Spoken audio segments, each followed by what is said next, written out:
Yo, what's good, everybody? It's your boy 005 Dynasty. I'm back with another video. So, man, I was watching Maximus on YouTube. I was trying to leave a link in the description to check out his video, or like an ad, so you go check out his content. He made a dope video today talking about Behringer and their products, and you know, he made a lot of great points. So I wanna jump in here and make a quick video while I wait for my kids. Now I just got finished walking, so do the health stuff first. Then I came in to the car to sit down and make a video. Anyway, so he made a lot of great points, and one point I want to touch on is that I mean, he didn't exactly say this, but it's implied that a lot of people pay attention to other people. A lot of people focus on the next person and what the next person is talking about, what the next person is showing, what the next person is doing, and what the next person refers you to do, or say, do this, do that, or this is what I'm doing. A lot of people focus on that, and that's all they focus on. So if a lot of people are saying the company Behringer, the equipment is cheap and don't get it and stuff like that, then people are not going to go and get it because they'll be like, oh, it's cheap, it's not good, blah, blah. The parts inside is not all that great, but I'm going to get an SSL, whatever. That's bad. You should never follow that path in life. First off, you should always make your own decision on things. I remember I watched a movie. Me and my girl went to go watch a movie many years ago called Wicker Park. And then after we finished watching the movie, she had read like reviews on it by, you know what I'm saying, by the critics, the writers, and a lot of people was issuing on the movie, but the movie was phenomenal. You know what I'm saying? So you always gotta give stuff a try yourself. That's the first thing. Second thing is that when you're dealing with a lot of outboard gear is outboard gear. Everything is gonna sound different. Like one piece of, like, you might get two pieces of Behringer product. It might be the same product, but one might sound a little warmer than the other one. Maybe because of how the inner circuitry was made. Maybe somebody tweaked the knob this way or tweaked the knob that way, or not enough, or whatever. Or they didn't put enough capacitors in it, or whatever. So to say this piece of gear just because of the content creators or whatever, or, you know what I'm saying, people in the media are saying this and saying that, it should not be justification for you not to buy a piece of gear. Any outboard gear in general is going to give you some type of color or timbre, characteristics to your sound. So somebody will, this is the funny thing, somebody will go and buy an MPC Live sampling machine, right? Or MPC 1, or MPC Live 2, or MPC Keys, you know, or MPC X. They'll go buy all of these pieces of gear, but then they'll issue on Behringer. Now think about that. When you do using Behringer, it's mainly like outboard gear, right? When you're gonna go into Behringer for some type of effects and come back in, mainly. You know what I'm saying? That's like most of the time that's what you're gonna do. Or you're using like some synthesizer or something like that, right? But it has ins and outs on it, right? Mainly, it's definitely gonna have outs on it, right? It's gonna get the sound out from somewhere into another source. When you use your MPC with those weak converters in it, because we all know all these updated MPCs started from 2018, something like that, right? I'm not too sure. Moving forward, they have bad converters in it. We know the converters are cheap, but you'll praise the MPC because of what? Nostalgia, because of your favorite producer use it, or because the content creators, they use it on their videos, and it's supposed to be the end-all be-all, right? The it factor. Meanwhile, we all know that the machines sound flat and everybody's sound sounds exactly the same unless you change it up by going to outboard gear. So knocking a company that's building outboard gear that's going to have ins and outs, I'm pretty sure the ins and outs on these companies that focus on that type of stuff is better than the ins and outs of the MPC, the current ones. So don't knock Behringer, use Behringer. Like to me, any of these companies, like I have something from TC Electronics, like I have like little things here and there, you know what I mean? But what I look for though is what color or timbre, what characteristic can the outboard give to my sound? So if I start out in the MPC with a piano, well, I wouldn't even start out inside the MPC with a piano. I would start with my rolling keyboard for the piano. So then I go out the rolling, which is going to give me characteristics because it's going to go through that conversion of the out of the keyboard, and then it's going to go through another conversion of the ins to the MPC. So that's two. That's one out and in. That's going to give me a little color going through those capacitors or whatever it is on the ins and outs of those two devices. Then when I get it inside the MPC, now I want to pass it through something like of a Behringer. So that I go out the MPC, which is going to give it more color. It's going to go into the Behringer device. It's going to give it more color going in. Then I do whatever I do, and going out the Behringer back into the MPC. That's all conversion. So it's giving me more color, more color, more color. Make it either warmer, fatter, you know. So don't knock something. Don't knock Behringer just because they don't have maybe a certain set chip that's or a certain algorithm that's inside of their systems that's different from, you know, the bigger companies. Don't knock them, try them. And on top of that, understand workflow. I mean, not workflow, signal flow, and understand your sound and what you're trying to do with your sound. Because your sound is going to be different from that person's sound anyway. This is the sound you're looking for.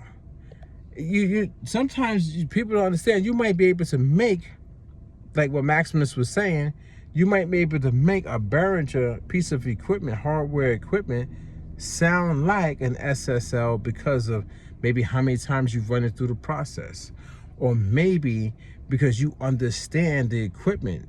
So if you put in the work, with a lower tier piece of equipment over and over and over again, then eventually you'll gain the information of how to work with bigger pieces of equipment, more expensive pieces of equipment, because it's the workflow. It's like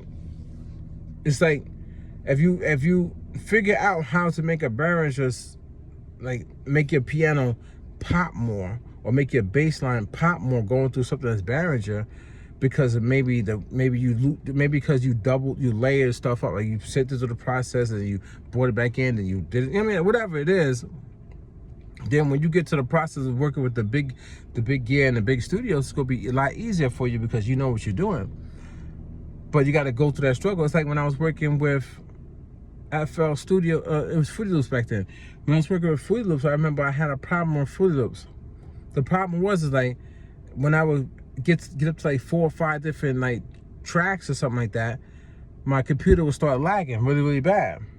So I had to figure out how to capitalize using FL Studio or Fruity Loops in a way that my computer would stop doing that lag. It was really, really bad. So then I figured out that I had to, once I put a sound, I'm saying, on the sequencer, and I started adding my effects, then I would have to export that audio out as a WAV file and then drag that back in with the effects printed onto the audio file. So now, and then after that, I don't delete the track. I keep the track there, but I just unmute it. I mean, I just mute it, or I just yeah. Was it called muted? Whatever. I just unchecked all of the plugins for that track, that mixer track, and then next you know, it freed up all the resources, all the memory resource in the computer. I had an old computer, and it was able to work again. But I still had my sounds. I was still able to continue on with making my beat because you know what I'm saying? I didn't lose anything. I had everything just printed together. So the piano was printed with its effects. You know what I'm saying? The snare was printed with its effects. But and then if I wanted to go back and change something, I could go back to the original mixer track and just start putting the stuff back on and changing it one by one. So anyway, but that was me learning FL Studio. It's not outboard gear, but it's me going through the process of learning. So now I have that in my repertoire. I know that I don't need to always have all these plugins running at one time. If I got my sound, I just print the sound out, bring it back in, and if I'm on the MPC, I just put it on the pad or put it on the track, and it's already done. I don't need to bog down my MPC with the, you know what I'm saying, the RAM and stuff like that, which is cool, because when I went through that process, then I learned how to separate my sound. I could have on track 1, I could have my piano playing like normal. On pad 2, I could have my piano with a delay. Pad 3, I could have my piano with the delay and the reverb, because now I have everything separate. So once I have the piano with the delay, then I could just duplicate that, put it onto another pad, and now I send that piano with its delays, you know what I'm saying, it's dry, it's boom, boom, boom, boom, dry, but then I send it through a piano, then I send that through a reverb pedal. So now it's going to get the reverb on top of those delays. Boom. And then if I want to do it again, I duplicate that, and now I can sit and do a distortion pedal if I want to. So now I got my piano going through a distortion. But then I have every instance of that of that piano. But I wouldn't have known that if I didn't learn how to, you know what I'm saying, export my sounds out with the stuff baked into it. So but then I also know that, well, this is the sound I'm going for. I'm learning my equipment. I know what outboard gear I want to go into, if it's behringer or if it's, you know, what's some other companies that, like Chase, Bliss, like, you know, like all these different companies that make all these different pieces of gear that enhance your sound, or like Electron, like, you know, whatever. You know what I'm saying? So learn the gear, learn your sound, learn the sounds you're going for.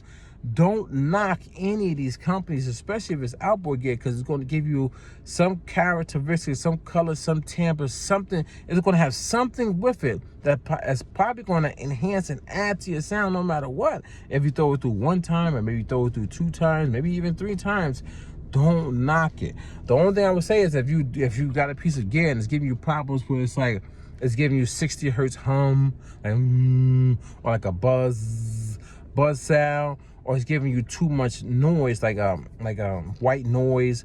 Those are issues that you really got to worry about. And then if that's the case, then you just return the product. You know what I'm saying? There's something wrong with the product. But if it's a simple product and just doesn't have as great as a conversion, or it doesn't give you that much warmth as one of the bigger brands, bigger companies that have like just better capacitors or whatever inside of it, that's fine. You can still use it though. Don't knock it. And then when you get the money, go for the bigger stuff, but learn. Anyway, give a shout out to my boy Maximus doing his thing.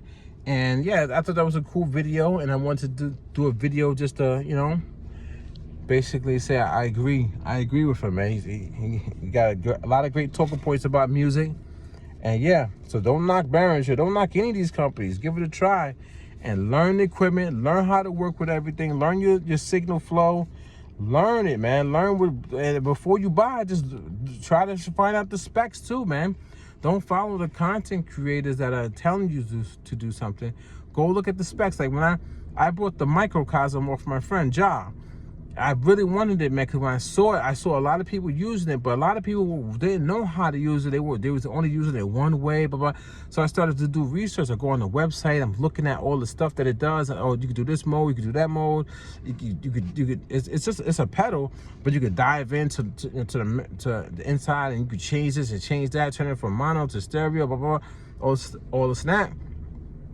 And then when I finally got it from Ja, I used it and I was like, damn, this thing is crazy. The way it manipulates the sound, it does all the granular delays and stuff like that. And then when I got it and I tried to use it, when I hit record on the MPC and I tried to record it in, well, I ran into a problem. Whereas as soon as I hit play on the keyboard and the sound goes through the keyboard and it goes through the microcosm, it didn't have the same sound. It didn't have the same sound. And the reason why is because the device needs time to wind up to get into the granular. So if the piano hits like bing, it's not just going to do the whole granular effect right away. It's going to go bing, granular, and then the next, and then as the pedal goes, the granulars, they pick up, and then as the pedal, and as the sound loops, you get more of the granular. So now it becomes like a big full sound of granular all over the place. So, but I had to learn that by using the pedal. So now what I do is I play the microcosm, let it get to the point where it's looping and it sounds butter. It sounds exactly where I want it at. And then I hit record on the MPC and I sample it into the MPC. Then once I sample that into the MPC, it's not going to be on the downbeat. It's not going to be like right away where I could just hit the pad and it plays straight through. Then I got to go to the editor and I got to just find the loop point. It's sampling, right? So I find the loop point, and once I get it to hit right, that's it. I got my piano that went through the microcosm that has the beautiful granular grains on it, and I could put it as a pad inside of my track, or I could put it as the bridge, I could put it as the intro, I could put it as the outro, whatever, because it sounds so beautiful. But I had to learn that by using the gear. If I never used the gear, then I wouldn't understand it. Now I understand, like, oh, maybe some granular pedals might have a delay to get it winded up. But now I have this knowledge. You know what I'm saying? So, yeah. Anyway, this is your boy 005 Dynasty. Don't knock any of these companies, especially the outboard gear, man, because the outboard gear might give you something, some grit, some temper that you will never expect, and it might be cheap. You might go find something at a garage sale, and it's old, probably like 50, 60 years old, and it's going to give you a great sound. But if you knock it and be, oh, this is old, I ain't gonna buy that, you would have never known. You would never know what that sounded like. And there's this guy on YouTube, he be buying old gear, old video games, that he be transforming. Like, he'll go in, he'll buy it, and he'll be like, something might be wrong with it, like the sound's not coming out right. And he'll just take it apart and he'll go and he'll solder it, put it back together, and it sounds crazy. Then he add reverb and stuff to it, and then he just makes like a pack that you could buy, like a expansion pack or whatever, some type of pack that you could buy off of one of these platforms, and it sounds crazy. But you never know. Don't knock stuff, just try it. Don't spend an arm and a leg to try something when you didn't try the cheapest stuff. The cheapest stuff might be the best stuff. I'm telling you. Same thing what Maxwell said. The cheapest things might be the best thing. And to be honest with you guys, you don't need the best stuff in the world. I don't think people getting it twisted. I'm gonna leave you out with this note. The only thing you need is an idea with music, man. If you get a great idea with music, you could make the song the reference. You can make a reference, a song. You can make a song reference, an idea, and then what you do is, when it's time for an artist to use it, or time for a big record label to use it, whatever, somebody use it that has money, let them do the rest of the process. You don't have to do the whole process. Everybody's at home trying to do the whole process. You don't have to send it through SSLs and all these big compressors and Neves and all that stuff. You don't even need that in your house. A lot of times, what these people just want to hear the idea. If you come up with great song ideas, you could be a ghostwriter. You could sell stuff to companies, just the idea. You don't need all these big, yeah. Anyway, just thought, I'm not doing the whole music stuff. You know what I'm saying? I'm doing my health stuff right now. But I had to do this video because Max was made some great points. Dope video concept, and I just wanted to do this video. I'll check you guys in the next one, all right? Don't forget to Google me. Hit me up on Google.